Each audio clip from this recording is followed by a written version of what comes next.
Hello everyone, my name is Licity and today I'm talking about one of my favorite commander decks, based around one of Magic's older mechanics. I love this deck for its niche rules interactions and ability to manipulate the board state in interesting ways. Taniwha, a creature from real-world Maori legend, was printed in Magic's Mirage set back in 1996. This deck is centered around the phasing mechanic and showcases its versatility. A full deck list is on Architect, linked in the description, and we'll cover the entire deck and its strategies here. This version of Taniwha fits in bracket 2 at the time of recording.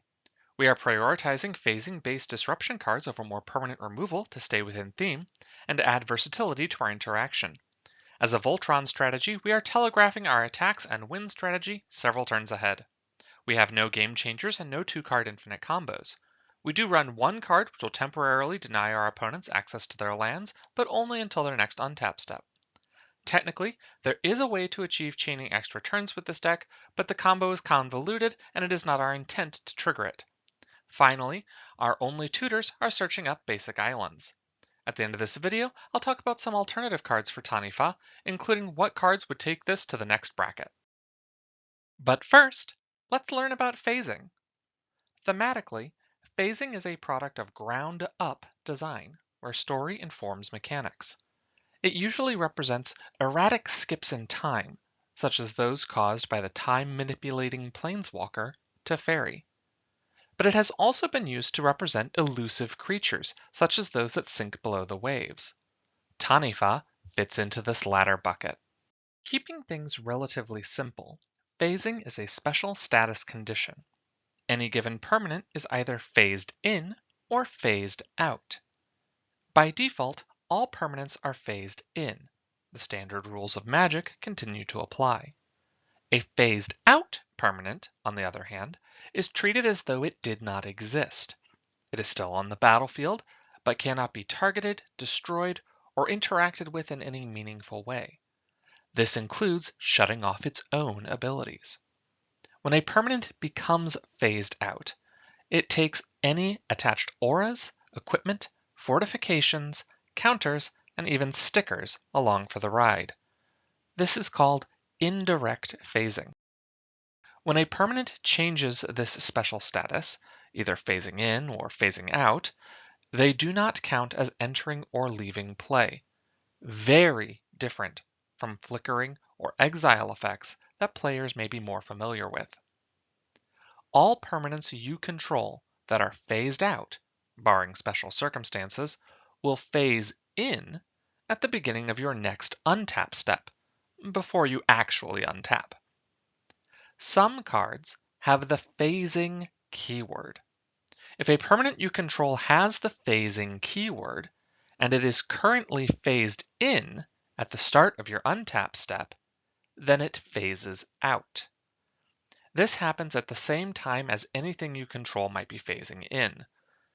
In design, a permanent with the phasing keyword only exists every other turn. We can manipulate that some, but we'll get into that later. Finally, the act of permanents phasing in, or the phasing keyword causing permanents to phase out, is what is known as a static ability, meaning it does not use the stack and cannot normally be responded to. Now that we understand phasing, let's take a look at our commander. Taniwha is a mono blue 7/7 for 5 mana and has been errataed to be a legendary serpent. On the plus side, that is a great rate for such a large commander, and it comes with trample, not the easiest ability to come by in blue. But as an older design, Taniwha comes with some major downsides. First, it has the phasing keyword, so if we start our turn with Taniwha phased in, they disappear until our next turn. And second, if Taniwha is staying around past the untap step, it is going to make all of our lands phase out during our upkeep. Taniwha is meant to appear unassuming and allow you to run under the radar until it is ready to breach the ocean surface for some major commander damage. Our main deck building strategy is to make Taniwha a commander damage threat, making use of our big body, cheap cost, and built-in trample. We also need to find ways to take advantage of our phasing ability. Taniwha is untouchable while phased out, dodging removal and board wipes. If we can disrupt when our opponents believe we have access to our commander, we can disrupt their game plans as well. Since we cannot rely on having our lands, we will need lots of artifact-based ramp. Finally, we need to be able to operate at instant speed whenever possible. We have a window of opportunity during our upkeep when Taniwha's ability goes on the stack to tap all of our lands and use the available mana. We'll run plenty of mana sinks so that we don't waste a drop. For our Voltron strategy, Taniwha is already a 3-hit commander kill. If we can get that to a 2 or 1-shot kill while still being extremely mana efficient, our game plan starts to come together. Hero's Blade is 2 mana for +3 power and will equip for free when we cast our commander, allowing us to prepare early. Champion's Helm is 3 mana for +2 power and hexproof, plus it only equips for 1, highly efficient for our strategy. Fire Shrieker gives our commander double strike and only needs 2 mana to equip. We can also incrementally grow our commander. Astrologian's Planisphere costs 2 mana and can give us an early blocker. For just 2 more, we can equip to Taniwha, turning all of our non-creature spells into more power. We are rather light on creatures, and we run several Draw X spells, giving us great value on this card. Camp is a fortification, which is like an equipment for land. Once attached, anytime we use the land to produce mana, we get a +1/+1 counter on a creature. If the color was blue and we target Taniwha, we also get junk tokens for some impulse draw when our hand starts to slow. Tyrite's Sanctum also serves as a good mana sink, letting us put +1/+1 counters on Taniwha during our upkeep window before our lands phase out. We also run some cheap auras. Unstable Mutation and Essence Flare both provide a power boost, but then slowly shrink our commander over time. However, if Taniwha is phased out during our upkeep, these abilities do not trigger, letting us grind more value out of these cards. They can also be used offensively to kill off low toughness creatures on our opponent's board. Combat Research provides a small buff, protection in the form of ward, and lets us draw a card anytime our commander hits our opponent. Awesome Presence costs our opponent 3 mana per blocker. Most often, this means Taniwha is unblockable if we attack a player low on mana. Cloak of Invisibility makes it so a creature can only be blocked by walls. It also gives enchanted creature the phasing keyword.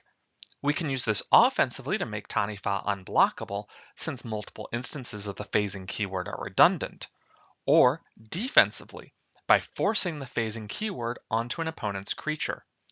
This can be brutal against decks that require their commander to function, since while the creature is phased out, the aura is also untouchable. Rogue's Passage is a tried and true Voltron staple. Kusurigama is an amazing mana sink to pump up Taniwha and can turn blocking our commander into a one-sided board wipe. Basilisk Color, Dissection Tools, and Witch's Clinic can all give our commander lifelink. Death Touch from the equipment is perfect as Taniwha has trample, meaning only 1 damage is needed per blocker before the rest can trample over. Dissection Tools may seem contrary to our mana efficient goals, but the +2 power is worth the 5 mana cost. Additionally, the creature it manifests can be sacrificed to equip to Taniwha for free. Darksteel Plate can help us overcome bad matchups such as blockers with Death Touch. Excalibur, Sword of Eden, is the priciest card in the deck, but its built-in cost reduction means this is usually dropping for about 1 or 2 mana, and provides a +10 power boost and vigilance. Stolen Uniform is an excellent combat trick to steal an opponent's equipment and place it on Taniwha, or just equip one of our own for cheap at instant speed. This can also be used as protection, stealing an opponent's Lightning Greaves or Swiftfoot Boots in response to being targeted by removal. The key to piloting this deck successfully is to understand the phasing mechanic. You only have Taniwha every other untap step, but when Taniwha is phased out, it cannot be harmed or removed by board wipes. With that in mind, let's mess with timing. Shadow of the Second Sun and Sphinx of the Second Sun both give us an additional untap and upkeep at the end of our turn. When timed correctly with Taniwha, We can have our commander phase in at the start of our turn and then phase out at the end of our turn. We can also use our mana sinks on our turn while keeping mana available for interaction. Exchange of words is hilarious, as we can give our commanders downsides to another player while stealing all of their good abilities. This does not change the power and toughness of the creatures, so Taniwha remains a threat, but it might lose trample. This can be used defensively too by removing the abilities from an opponent's combo piece. Teferi's Veil makes it so that all of our creatures phase out at the end of combat if they attacked, keeping them safe from our opponent's turns. Voldalian Illusionist and Vanishing can both phase out our commander at will, disrupting when our opponents think they are safe. The Illusionist can also be used like a Maze of Ith, stopping attackers from swinging at us, and Vanishing can lock an opposing commander out of the game, so long as we keep 2 mana around to phase it out during their upkeep. March of Swirling Mists, Change of Plans, and Ripples of Potential can all phase out multiple creatures. Change of Plans can also grow our commander, while Ripples of Potential can help proliferate all the counters on our board. Reality Ripple is very versatile and can even hit pesky lands. Slip Out the Back fits into the counter's sub-theme and grows our commander. Talon Gates of Mandara can also provide a bit of phasing manipulation and potential ramp. Spectral Adversary costs a lot of mana, but late game can save you from a combo or horde of creatures, potentially saving your entire board. Time and Tide is strange as it can pull creatures back from being phased out while simultaneously protecting or removing any creatures with the phasing keyword. The Happy Christmas Land niche use for this card is to undo a Teferi's protection when it is used to stop a board wipe, but in a pinch, this is still a way just to protect your commander. Finally, Magosi the Water Veil can let you store a turn for future use. It can be used in the early game to skip a turn and appear to be behind, and then used late game to get a surprise attack in with Taniwha that your opponents were not expecting. Most turns, we will not have access to our lands, so it is vital that we find non-land sources of mana. Sol Ring is an obvious inclusion.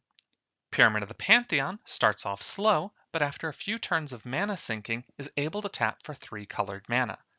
We can also use proliferating synergies to make this happen faster. Surveyor's Scope is perfect for our deck. On a turn when Taniwha has phased out our lands, this will let us tutor up to 3 islands into play untapped on a turn when we wouldn't normally have access to lands. Sky Diamond, Arcane Signet, and Thought Vessel are more cheap ramp. Thought Vessel will also let us cast big draw spells without consequence. Ornithopter of Paradise and Silver Mirror let us ramp while still having access to blue mana. Hall of Tagsin lets us sink our mana to make Power Stones. After a few turn cycles, this investment starts to pay for itself. Command Sphere, Mind Stone, and Midnight Clock are mana rocks that provide us with some late game draw. Empowered Auto Generator, Everflowing Chalice, and Astral Cornucopia all fit within our counter synergies and are excellent proliferate targets. Thran Dynamo, Gilded Lotus, and Coveted Jewel all tap for 3 mana. The Jewel is also a draw engine and can help us serve as a distraction for players to send attackers other directions once you've lost control of the Jewel. It can also give you clarity on where to swing Taniwha next if your hand is low on cards. Replicating Ring can pay off late game or sooner with some proliferate synergies. Savrok's Tome introduces the initiative, which at least lets you tutor an island to your hand the turn it comes down, in addition to its potential for tapping for 2 mana. If you do manage to complete the dungeon, its final ability lets you instant speed spin the wheel for answers from your deck. And finally, Heraldic Banner pulls double duty as an anthem for our commander. We know Taniwha will phase out our lands during our upkeep, but that doesn't mean we can't use our lands in response. We've touched on a few mana sinks already, but let's dive deeper into this theme. Leyline of Anticipation and Tidal Barracuda let us play all of our spells at instant speed, so we can cast during our upkeep before our lands phase out. Horizon Stone, on the other hand, lets us convert all of that mana into colorless mana for us to use later in the turn, as well as potentially stockpile mana for a large spell. Stroke of Genius, Drown in Dreams, and Pull from Tomorrow are large draw X spells that we can use at instant speed to draw a ton of cards. We can even use them early game if needed to refill our hand and dig for mana rocks. Clock Spinning is our ultimate mana sink, playing deeply into our counters and proliferation synergies. Dig Through Time lets us delve away cards in our graveyard for an instant speed way of digging deeper into our deck for solutions. Our lands can get in on the mana sink train as well. Karn's Bastion is our key proliferate card in the deck. Nesting Grounds is able to migrate counters where needed, including giving away the penalty counters caused by some of our auras. Thespian Stage can become a duplicate of any mana sink land we have, or a land that produces multiple types of mana. We can also copy the best lands from our opponents. Castle Vantress can let us smooth out our draws. Academy Ruins can recur essential artifacts and equipment.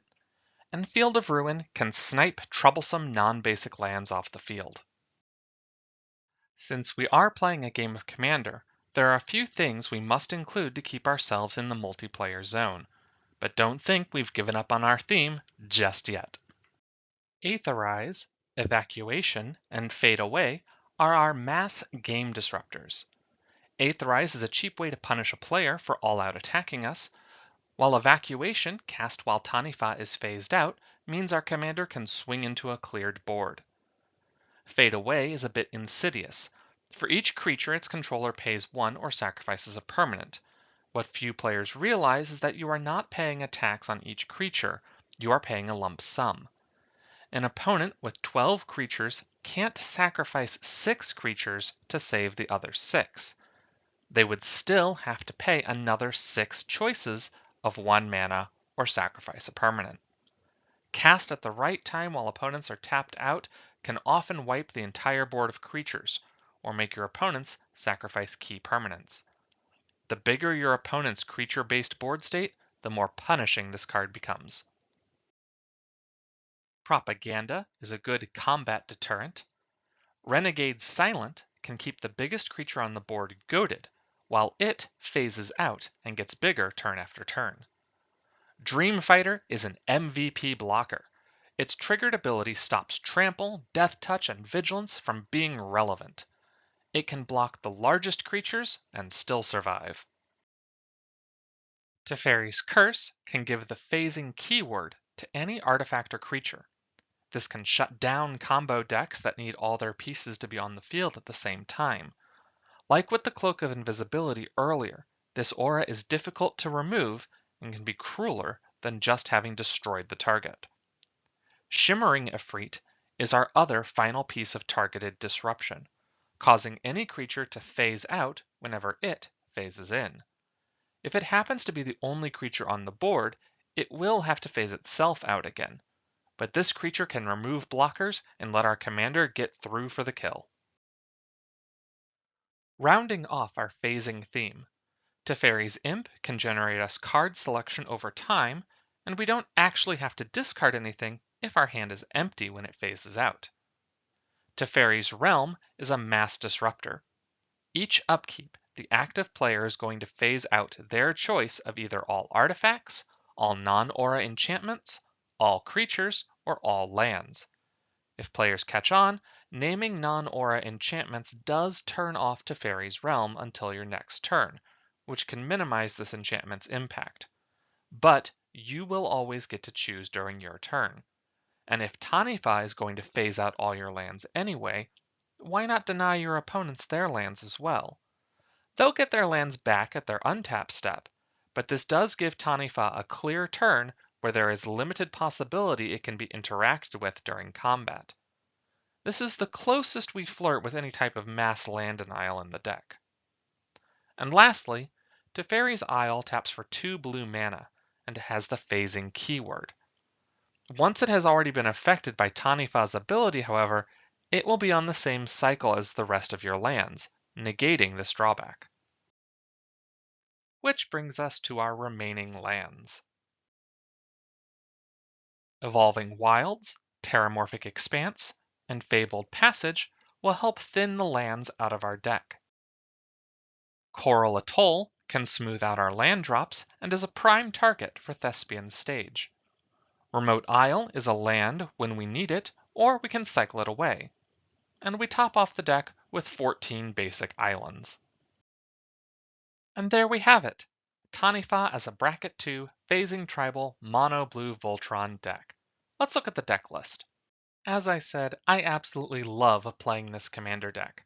Taniwha is very unassuming, but the phasing cards allow for a ton of interaction with the versatility of being used offensively to temporarily remove troublesome cards, but also used to protect your own cards as well. Each time I sit down with this deck, I discover a new way the rules interact with each other. This deck satisfies the octopus side of my brain that enjoys puzzle solving to get a treat. Piloting this deck, mana rocks and equipment are your early game. Early removal of Taniwha can feel devastating. If your opponents are unfamiliar with phasing, Taniwha might look intimidating, so consider holding off on playing it until you have some protection ready. But be wary of waiting for too long, as Taniwha takes a few turns to become a threat. Utilize your versatile phasing spells to protect Taniwha or slow down your opponents as needed. Don't be afraid to negotiate. I generally try to tap each player once with Taniwha before I start going in for any kills.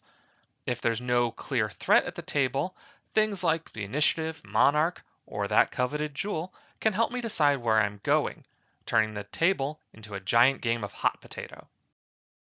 So what are some cards we could include to change things up with Taniwha? There are lots of options, but here are some cards I cut while fine-tuning this deck. If you need more mana sources, Sea Scryer is the go-to mana dork. The creature was cut from my version in favor of creatures that could tap for blue mana.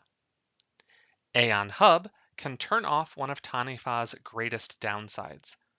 Given the number of upkeep triggers I'm running on other cards, this was cut in favor of Exchange of Words, which serves the same purpose. Not of This World is a thematic free counterspell I used to include in the deck. However, I have found it easier to phase out Taniwha in response to danger rather than attempt to counterspell. You could also lean into the proliferate strategy more if that is your taste.